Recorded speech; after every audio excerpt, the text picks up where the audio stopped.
Salut à tous et bienvenue dans cette nouvelle vidéo. Je suis Tchami Batoufrank, administrateur réseau système et sécurité, étudiant ayant obtenu plusieurs fois les félicitations de Cisco. Aujourd'hui, je vous propose de prendre en main le système d'exploitation Kali Linux, qui est un système dit pen testing, donc un système qui permet de faire des tests d'intrusion.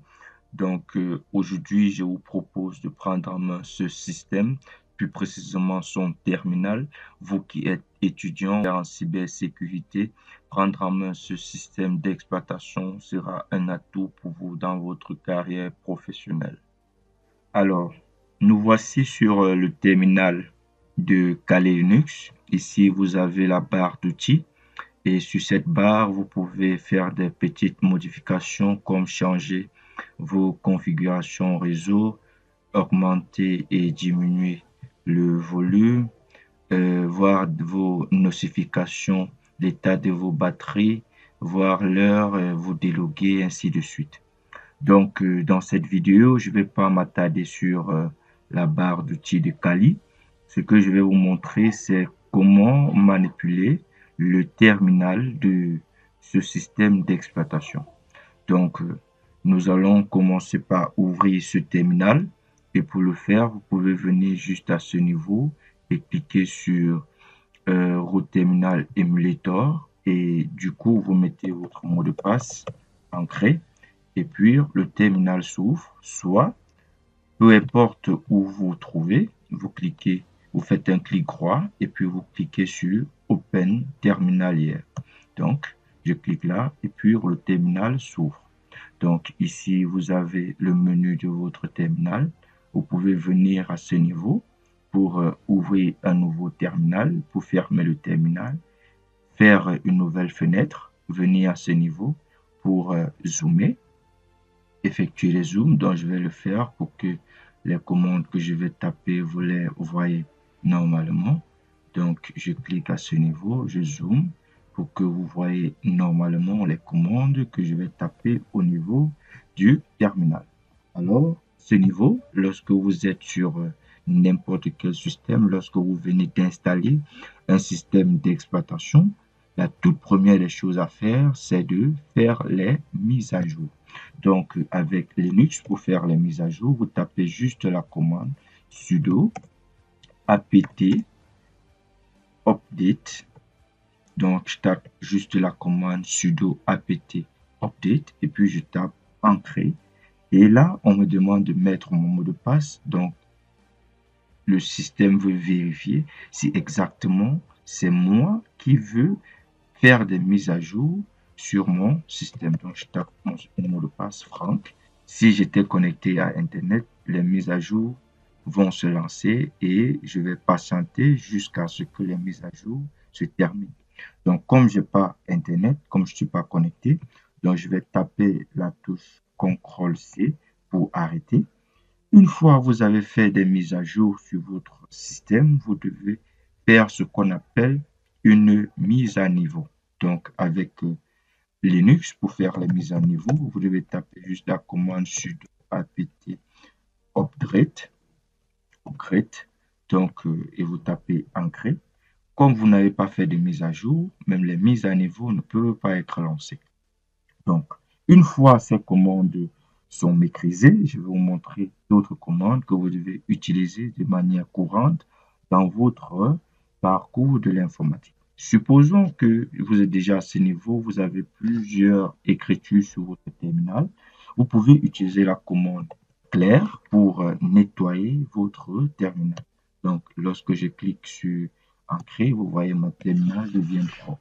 Voilà. Autre commande que je vais vous montrer, c'est la commande pwd qui va me permettre d'afficher le chemin vers le répertoire courant. Donc, vous voyez, je suis au niveau du répertoire Home, Franck, Desktop. Donc, je suis à ce niveau. Mais je ne vais pas continuer sans vous montrer une commande qui est très nécessaire pour vous qui êtes étudiant, qui est la commande ifconfig. La commande ifconfig. Donc, la commande ifconfig va vous permettre de voir vos configurations réseau telles que l'adresse IP, votre masque de sous-réseau et vous creux, adresse de diffusion, ainsi de suite, ainsi de suite. Donc, je vais taper la commande clean, clair pour nettoyer. Ensuite, je vais vous montrer une autre commande qui est la commande cd. Donc, cd, c'est change directory. C'est une commande qui va permettre de changer de répertoire. Donc, tout à l'heure, nous avons vu que nous étions au niveau du répertoire home /frank /desktop. Donc, je peux quitter à ce niveau pour le répertoire frank. Et du coup, je peux taper cd home, cd home, et puis je tape frank. Et là, c'est correct. Donc, je vais me retrouver maintenant au niveau du répertoire frank. Donc, si je tape la commande pwd. Donc, vous voyez, je suis au niveau du répertoire frank. Et pour connaître aussi cela, vous pouvez juste voir ce prompt qui indique que vous êtes au niveau d'un utilisateur précis et cet utilisateur, c'est Franck. Voilà. Autre prompt que vous pouvez connaître, c'est le prompt slash qui est le répertoire route, ou bien vous êtes au niveau du noyau, du super utilisateur route. Donc, je vais taper donc la commande cd slash. Donc, je tape entrée. Vous voyez, à ce niveau, vous êtes au niveau du répertoire route. Si vous tapez même la commande ls, puis vous allez voir, vous êtes à ce niveau. Vous voyez certains fichiers ou bien certains répertoires sont juste accessibles en lecture et non en écriture. D'autres sont accessibles en lecture et en écriture. Donc, pour quitter du répertoire route vers le répertoire frank, je peux juste taper la commande sudo style. Donc, je tape ceci, ce style, et puis je tape entrée. Et puis, je suis au niveau du répertoire frank. Donc, je vais taper la commande claire. Et puis, je vous montre une autre commande qui est la commande touch. Non? Donc, je vais d'abord aller au niveau du répertoire desktop. Donc, je tape ls et puis je tape cd. Déjà, la commande ls va me permettre de voir les autres répertoires qui sont au niveau d'un répertoire. Donc, au niveau de mon répertoire actuel, je veux connaître tous les autres répertoires ou les fichiers qui sont dans ce répertoire. Donc, je tape juste la commande ls. Donc, pour changer de répertoire, je tape ls desktop. Voilà, je tape ls desktop, je suis au niveau du répertoire desktop. Et si je tape ls, je vais voir tous les autres répertoires ou les fichiers qui sont à ce niveau. Et je vais vous montrer une commande qui est la commande touch qui va vous permettre de créer des fichiers. Donc la commande touch, donc je tape touch qui va me permettre de créer un fichier. Je peux taper fichier 1, fichier 1, fichier 1 .txt. Donc, je tape entrée. Vous voyez, je viens de créer un fichier que j'ai appelé fichier 1 et d'extension .txt. Et si je tape la commande ls, vous verrez que j'ai dans ce fichier à ce niveau. Donc, autre chose, je vais vous montrer comment éditer un fichier à partir de votre éditeur de texte qui est généralement sur presque tous les systèmes d'exploitation Linux. Cet éditeur de texte, il s'agit de Nano. Donc, pour éditer un fichier avec cet éditeur de texte, je vais taper nano fichier .txt fichier 1.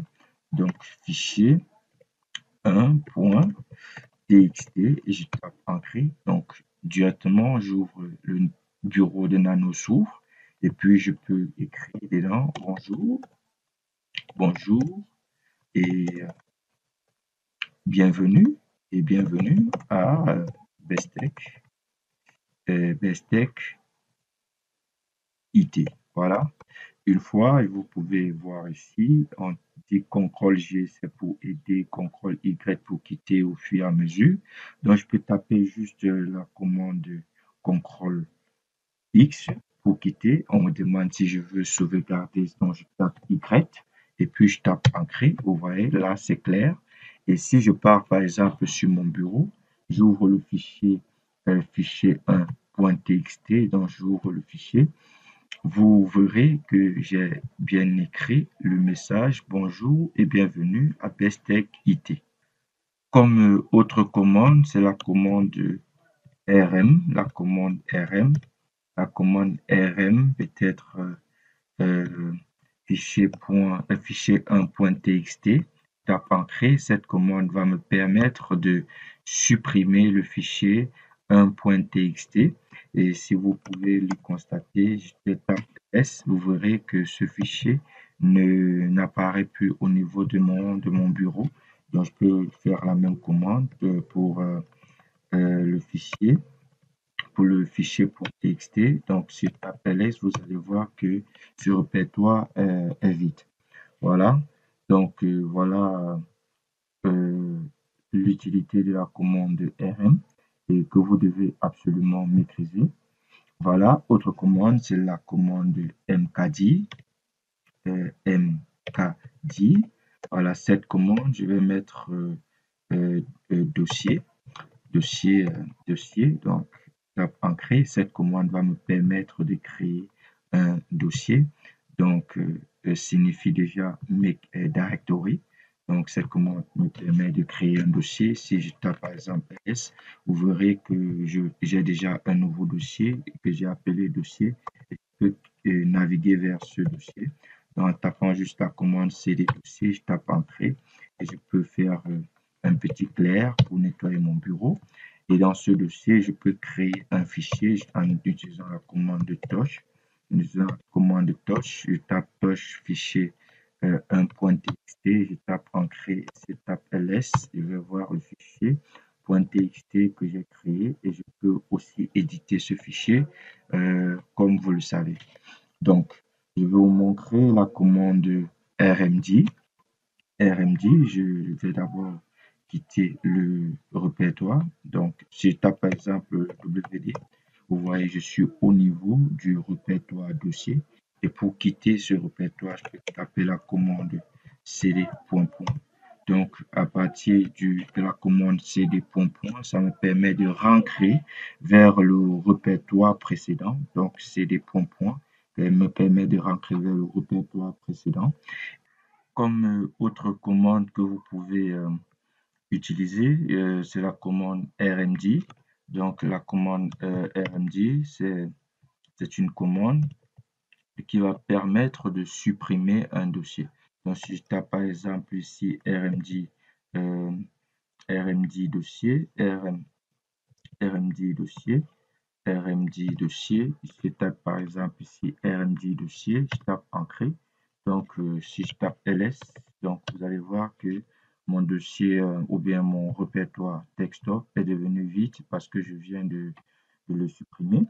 Autre commande que vous devez maîtriser, c'est la commande mv, remove, qui signifie remove, qui va vous permettre de nommer, de renommer ou de déplacer les fichiers. Donc, si je trais ou bien, bon, déjà, on a un fichier fichier 1.txt. Si je veux le nommer, je fais mv fichier